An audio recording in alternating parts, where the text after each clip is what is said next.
Welcome to realacademy.net. I'm Anel Hammersma and I'm back with Yishai Gaster from Israel. And today we are talking about what it means to be a good or an effective systemic and family constellations facilitator. Yishai, what are your thoughts? First, I'm thinking that's a big question.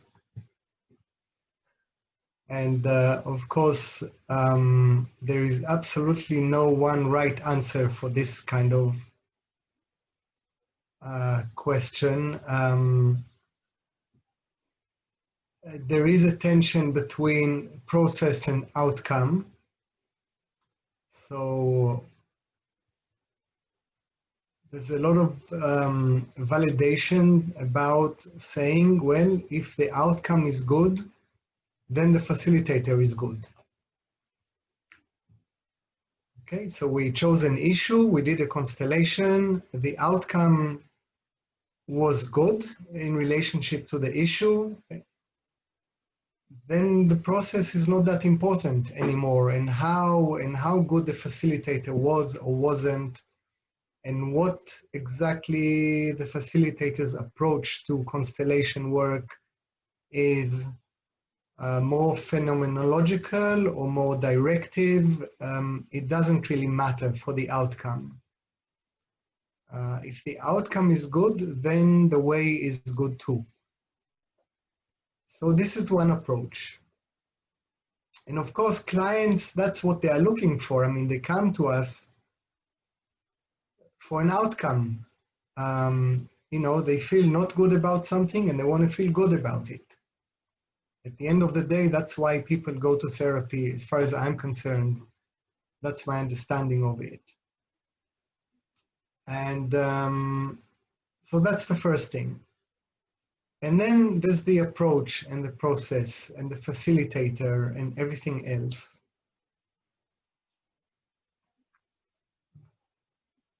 And so I think there's again a tension that a good facilitator has to know how to work with between the phenomenological process, which means just following whatever is going on and whatever wants to happen, and all the experience that has been accumulated. So, for example, all these ideas of father and mother and child and the deceased and the aborted and the missing figure and all these kind of family dynamics that we have learned from this work. It's good to have a good sense of all what people tend to call the orders of love, the sense of belonging as a very fundamental principle in this work, and then priority, which means who came before and what was before and what comes after, having a good sense of that. And then the balance of giving and taking also as a principle. These three principles are very important in this work. But again, they're only good if they're tested phenomenologically, which means not necessarily superimposed. So I can bring one of these, but then I have to check, does it feel better? Is it moving us towards a solution?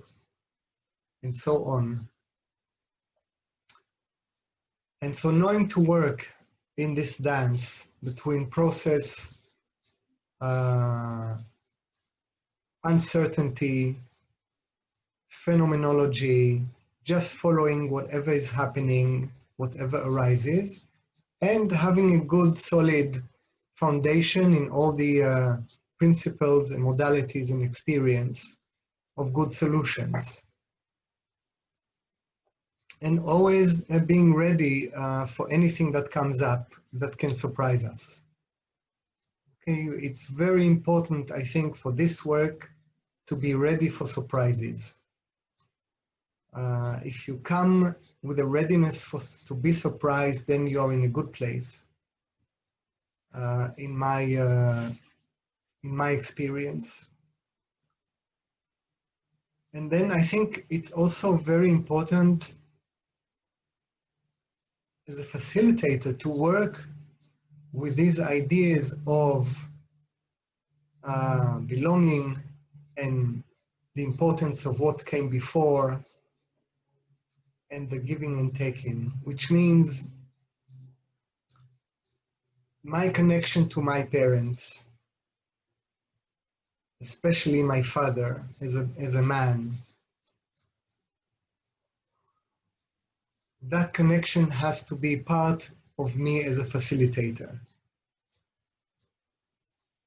My connection to my siblings, my connection to my own family constellation.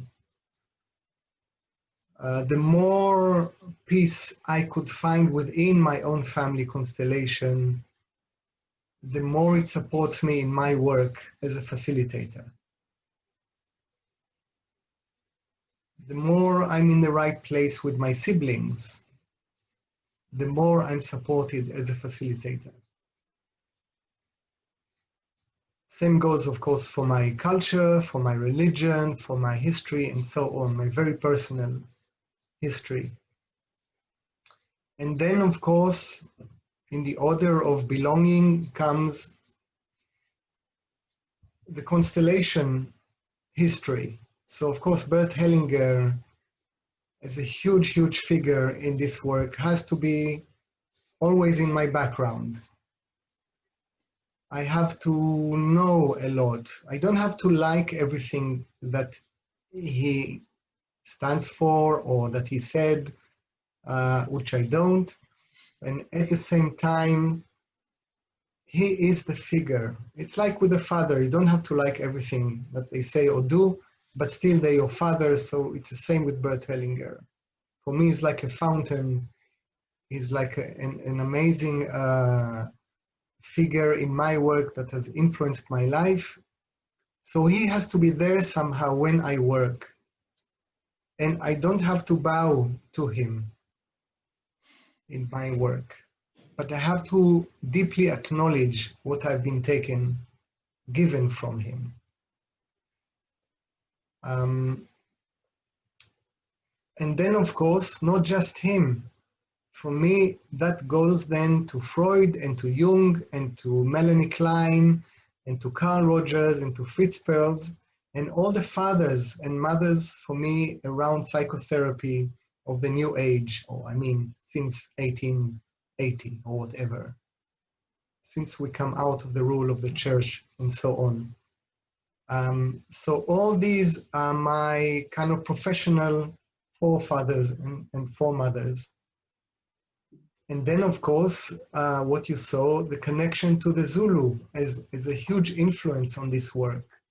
So this is a new thing for me that I'm now trying to revive. So this is to do with what came before and that can support what came after. As a facilitator, you need to be embedded in these ideas, and they have to be kind of your religion in some way. And that will support then your work. And all that together with phenomenology.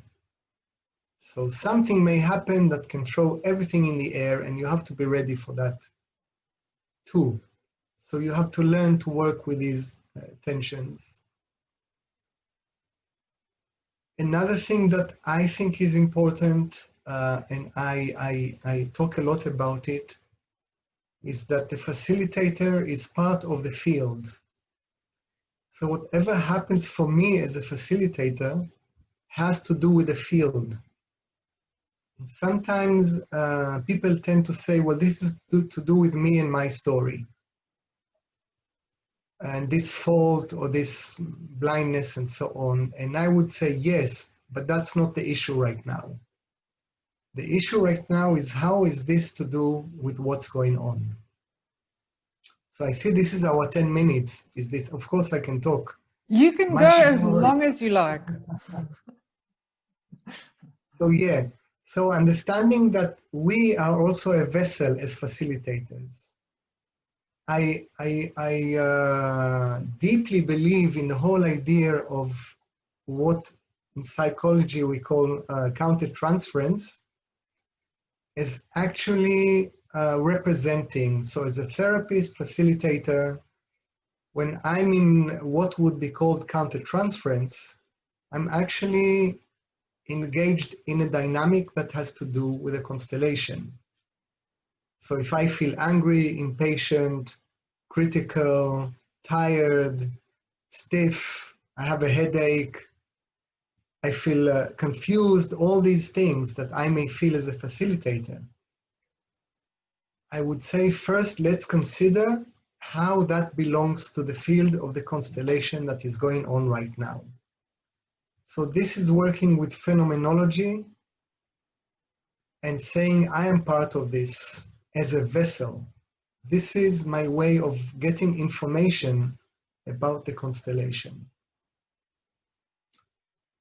So phenomenology is not just out there, it's also in here. So the facilitator, it's good that he or she have a good connection to what goes on in them and have this external eye that looks at them, at what they say and how they act and how they feel. And this place can ask, is what goes on for me right now belonging to the constellation?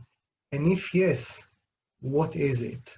What's the information there that's important?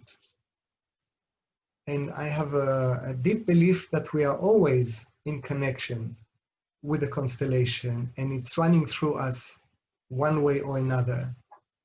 And so it's good to practice this and not think I'm out of it. The more we think we are out of it, we are more in what I call danger of being kidnapped by the constellation. So this is a phrase that I really like. Kidnapped means somebody's put a sack over your head and you don't know where you are, and you're just reacting. You have no say in what goes on. Okay, you're driven by something. So kidnapped, we mostly get a sense of that after the constellation, where we say, what the heck did I do there and why did I do what I did? Okay, how did I get to that point? And so on. And so this is very, very important for this work, to have a sense that this might happen to us. So what do you do in that situation, Yishai, when you realize, if you're sitting in a constellation and you suddenly realize you have a sack over your head, how do you unkidnap yourself? Well, first you have to realize that you've just been kidnapped. I mean, this is not easy because it happens in a very subtle way. Yeah. So you have to have a kind of, that eye is very important if you still have it, because usually when you have the sack, you have no connection to it. Mm. And so you got to have like all kind of messages that you have to learn to listen to. So for example, if you're full of emotions, or if you're somehow triggered, or somehow you did something and straight away after you did it or said it, you think, why did I say that? And it doesn't feel that it really helped the process. And somehow it's all turning towards me now, and this kind of stuff. And so it's kind of getting too entangled, really, in the constellation. So there's all kind of messages that your body tells you that you've been kidnapped. Your mind tells you, or you find also a good message is that when you take sides. When you take sides in a constellation, you've been kidnapped. You are not a systemic facilitator at that point. And it's very difficult not to take sides when you have somebody annoying in a constellation. And then when you think also that it's not the figure talking now, but rather the representative with his own issues. then again you're taking sides. So these are very subtle things that we have to become aware of. And then I think, for me at least, what works best when I discover that I've been kidnapped, I call it is like, it's like with electricity, that you have to connect to the ground to get the overcharge out of you. So a good way is just to turn your back on the constellation for a moment. Look somewhere else, have a drink of water, sit down for a moment, disconnect, find a way to disconnect just for a moment, breathe, find your body again, forget about the constellation, it'll be fine. Don't worry. Find yourself. And the best is with breathing, with physical connection with something, like with a glass of water or a table or the wall or the door or something. And finding my body again and then turning back to the constellation. That usually breaks the spell, kind of. So this is a good tip. A friend of mine says that if she realizes that she's become judgmental, or that there's something that she's holding that is obstructing the constellation, she'll endow her coffee cup. She'll say, my coffee cup is, and then put it down and put it on the ground so it's over there, and then there it is. She can see it and she carries on. Yes. Another good way, the more I become aware that I'm having I'm being triggered here, of course, is to say that whatever is triggered in me belongs to the constellation. So if I'm angry all of a sudden, or feel critical about one figure or another, I would say that, but I wouldn't say that I am angry. I would say there is anger here. I would say there is judgment here when I feel that I'm judging.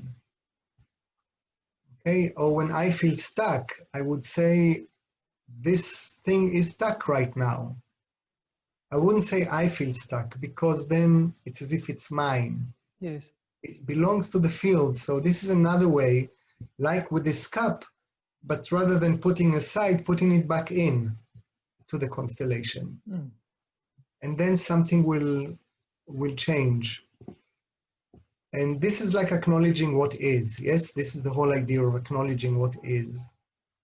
And I just have a wonderful story, and maybe we'll end there, around acknowledging what is, being stuck, and phenomenology.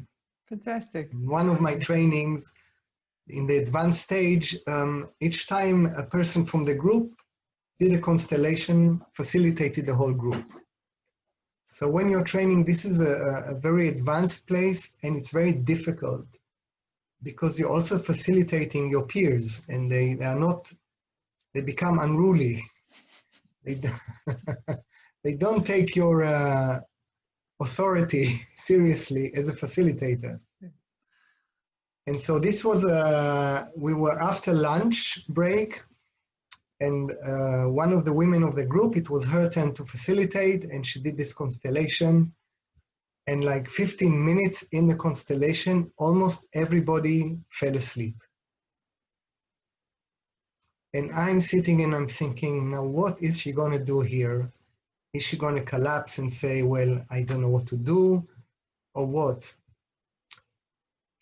And I felt worried for her, because this can really, feel, everybody is going to sleep on you, and this is your first time. You can, collapse inwardly in front of something like that. And then she looks at the lamp in the middle of the room, and there were a lot of flies flying around the lamp. And she says, there are a lot of flies flying around the lamp in the middle of the room. And the minute she said it, everybody woke up. And the constellation just took off. Wow. And it was just amazing. And then I asked her, where did you have that idea from? I mean, I wouldn't have thought about that.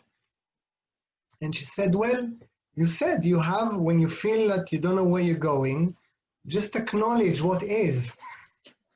She said, that's all I did. Wow. And I went with the idea of phenomenology, something is happening, and I just say it and see what happens. And so yeah, so that's a nice intervention for facilitators to know that they can do things like that and they have effect on a constellation. I'm trying to remember. Yeah. Somebody once told me that you must put your hands on the walls if you're feeling like you're getting pulled into the constellation. Put your hands on the walls of the room as a way of grounding yourself as well. Have you heard that one? Well, no, but it goes along very well. I mean, for me, it's just enough if I put one hand on the wall for a moment and just feel it. That has the same kind of idea. Yeah. But yes, grounding yourself outside of the constellation is very helpful when you feel that you don't know what's going on or you're too involved in one way or another. It's very good. Yeah. And maybe most important is to not take it personally in this work. Because sometimes in a constellation, people turn to you as a facilitator and they may start blaming you for one thing or another. This has to do with the field. And it is then according to your experience and your ability to dance with the field is what you do with that. And how does it come back to the constellation in a nice way rather than just pushing it back or taking it too much in. So yes, so don't take it personally. That's a good advice I would give all facilitators. Yishai, okay. I love that you are bringing the Zulu roots of family constellations into your work. I'm wondering if you've ever been to South Africa before. Well, there's a secret plan going on. It's very, very early stages, and the whole COVID thing kind of is, Corona thing has thrown, a big stick in our wheels. But I have a secret plan, which I'm kind of slowly working myself towards it, which is to do something with the Zulu. Wonderful. I'm so pleased to hear that. I really think this is extremely important for all the constellation community. Well, Yishai, we would absolutely love to have you in South Africa. It would be such a pleasure. And thank you so much for your time today and for sharing your wisdom with us. Thank you. Thank you very much for giving me the platform.